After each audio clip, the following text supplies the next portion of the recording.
An employee injured at work visits a lawyer for help with a workers' compensation claim.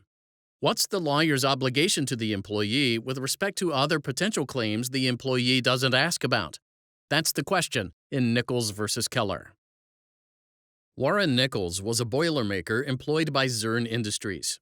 In December of 1987, Nichols was injured on a construction site when a piece of steel hit him on the head. In February of 1988, Nichols met with attorney Elbert Fulfer to discuss his legal options. Fulfer had Nichols sign a workers' compensation application, which Fulfer filed with the appropriate state office. Fulfer then asked attorney Edward Keller to handle Nichols' workers' compensation claim. Keller met with Nichols and told Nichols that Keller would represent him in his workers' compensation case. Sometime in 1989, Nichols was referred to another attorney, James Butler.